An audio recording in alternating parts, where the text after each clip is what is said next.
Assalamualaikum warahmatullahi wabarakatuh. Selamat datang kembali sahabat religi dimanapun berada dalam konten obrolan seputar layanan keagamaan Kantor Urusan Agama Kecamatan Tiumang, Kemenak Kabupaten Dharmasraya. Kali ini masih bersama dengan Bapak Kepala Kantor Urusan Agama Kecamatan Tiumang, Bapak Hendra Ardinata SAG. Selamat datang kembali Pak. Kita harus sering-sering konten ini, biar masyarakat tercerahkan, semacam itu. Jadi Pak, kita kemarin Pak, beberapa waktu yang lalu kebetulan saya ada hubungan berkoneksi dengan kawan saya yang hakim Pak, di Pengadilan Agama di daerah Jawa sana. Dia menyampaikan, cobalah Mas Topik tolong buat konten pelayanan atau informasi di KUA itu tentang masalah penolakan, Pak.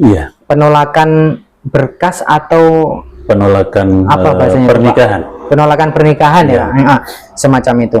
Jadi bagaimana itu, Pak? Pak Topik, kita sampaikan kepada seluruh warga masyarakat kita bahwasanya pelaksanaan pernikahan itu enggak enggak mulus-mulus saja, enggak datar-datar saja. Ada riak gelombang. Artinya, selama persyaratan pernikahan terpenuhi menurut aturan perundangan yang berlaku, maka kita laksanakan pernikahan yang bersangkutan.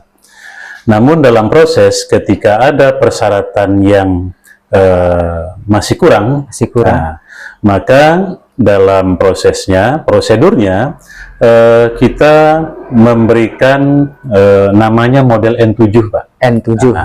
Di dalam Kepdirjen 473 tahun 2019, yaitu ada belangko N7 tentang pemberitahuan kekurangan persyaratan atau penolakan pernikahan. Ada beberapa sebab kenapa kita lakukan, kita berikan pemberitahuan dan kita tolak pernikahan yang bersangkutan. Sebab pertama, karena yang bersangkutan belum melengkapi berkas yang diminta sesuai dengan aturan perundangan yang berlaku. Berkas-berkas yang pokok, Pak, ya? Yang wajib. Berkas yang primernya. Misal, kalau yang bersangkutan belum punya KTP atau belum memiliki KTP, ya sampai hari yang ditentukan di jadwal pernikahan, ya mungkin sehari, 2 hari, atau beberapa hari sebelum pernikahan, kita akan sampaikan bahwa persyaratannya masih kurang. Ya, di dalam belangko tersebut, itu pemberitahuan kekurangan persyaratan dan penolakan. Artinya, kita beritahukan ada persyaratan yang kurang. Misal KTP-nya kurang. Kalau sampai di hari yang ditetapkan untuk pernikahan masih belum dilengkapi, maka otomatis pernikahan yang bersangkutan tertolak. Tidak bisa dilaksanakan. Jadi untuk menjaga bagaimana layanan kita ini bisa sampai diterima oleh masyarakat, ya idealnya beberapa hari sebelum hari pernikahan sudah kita beritahukan kekurangan persyaratan tersebut. Kalau misalkan persyaratan tersebut misal untuk memenuhinya membutuhkan waktu yang mungkin agak cukup lama, ya maka akan kita sampaikan kemungkinan ya seperti misalnya kemungkinan pernikahan tidak bisa dilaksanakan sesuai dengan jadwal yang diminta oleh Jatim, Pak. Sering kita temukan permasalahan di pada calon pengantin yang mendaftar itu kekurangan umurnya masih kurang. Nah, sementara salah satu persyaratan bagi yang masih di bawah umur, ya dalam aturan itu disebutkan ya, bagi calon pengantin yang belum mencapai umur 19 tahun harus mendapatkan dispensasi dari pengadilan agama. Nah, sementara untuk mengurus dispensasi ini memakan waktu yang cukup lama, lumayan lama. Ya, cukup lama. Estimasinya berapa bulan, Pak? Dari calon pengantin yang sudah mendaftar, khusus di kecamatan kita atau di kabupaten kita ini Dharmasraya, paling cepat 23 hari. Paling cepat. Nah, itu yang kita temukan, Pak.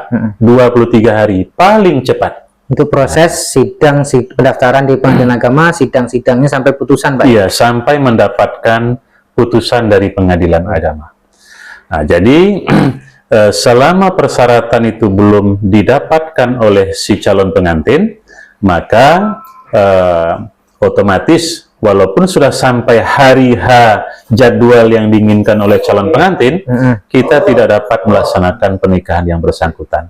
Nah, artinya sudah lengkap dulu persyaratan, ya kalau tadi kasusnya belum cukup umur ya, ada dispensasi dari Pengadilan Agama, maka sudah ada dispensasi dari Pengadilan Agama itu dulu, baru nanti kita bisa bicara kapan jadwal pernikahannya. Terus ini Pak, kita kembali ke tadi, kalau masalah dispensasi jelas karena N7 ini tadi dibutuhkan oleh Jatin untuk mengurus dispensasi ke pengadilan. Iya. Sebagai dasarnya kan, ibaratnya modal dia untuk daftar itu kan ini. Saya ditolak nih di KUA, ini buktinya.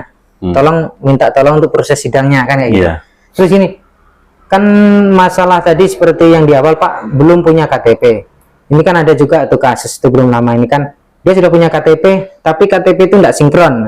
Nah itu kan sama juga Pak, itu kan jadinya menghambat proses Pak ya. Iya betul Pak. Nah, jadi itu juga akan sama ya prosesnya Pak ya, dari di administrasi lah istilahnya harus melengkapi gitu.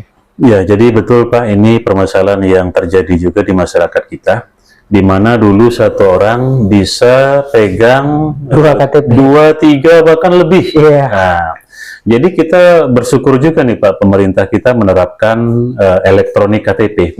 Artinya satu orang hanya punya 1 NIK.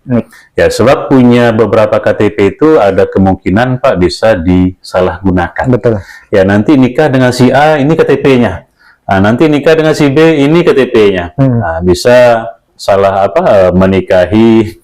Ya, ini kalau terjadi ya sangat kita sayangkan sekali ya. Nah, jadi dengan elektronik KTP, satu orang hanya pemegang 1 NIK. Ya, kalau misalkan dia tadi yang masuk KTP yang lama, di cross check nomor NIK-nya di Disduk Capil ternyata tidak ada atau orang yang berbeda. Nah, orang yang berbeda, maka kita bisa sampaikan kekurangan persyaratan dan penolakan agar yang bersangkutan memperbaiki elektronik KTP-nya. Ya, apakah dia mungkin merekam ulang kembali atau paling tidak KTP yang elektronik itu sudah divalidasi oleh Dinas Kependudukan dan Catatan Sipil. Ya, seperti itu jalan keluar bagi kalau seandainya masalahnya masalah KTP seperti KTP itu. Ya Pak. Kemudian ini Pak, kita di penghujung closing statement. Closing statement dari Bapak terkait dengan ini penolakan nikah yang diberikan oleh KUA kepada Jatin itu seperti apa Pak? Closing statementnya. Jadi pada intinya Bapak Ibu semuanya, penolakan perkawinan atau penolakan kehendak nikah dari calon pengantin itu lebih disebabkan yang pertama karena kekurangan persyaratan. Ya, kekurangan persyaratan apa namanya ini Pak? Berkas. Nah, berkas, dokumen ya. Kekurangan dokumen persyaratan. Yang kedua, kekurangan karena substansi dari dokumen. Nah, seperti kekurangan umur yang banyak terjadi itu Pak. Jadi memang kalau kekurangan persyaratan umur harus ada dispensasi dari Pengadilan Agama, baru kita KUA dapat menikahkan yang bersangkutan. Siap Pak. Terima kasih. Cukup jelas. Terima kasih Pak. Ini sangat informatif sekali. Semoga bisa memberikan wawasan kepada masyarakat untuk lebih serius dalam mempersiapkan berkasnya, supaya tidak ada surat keluar dari KUA berupa N7 itu Pak. Kan semacam itu. Jadi terima kasih untuk konten kali ini bersama dengan Bapak Kepala KUA. Terima kasih banyak Pak. Jangan lupa share dan subscribe channel YouTube-nya KUA Tiumang ini. Insya Allah memberikan manfaat kepada kita semuanya, masyarakat Tiumang khususnya, seluruh Kabupaten Dharmasraya dan Indonesia pada umumnya. Sekian dari kami. Assalamualaikum warahmatullahi wabarakatuh.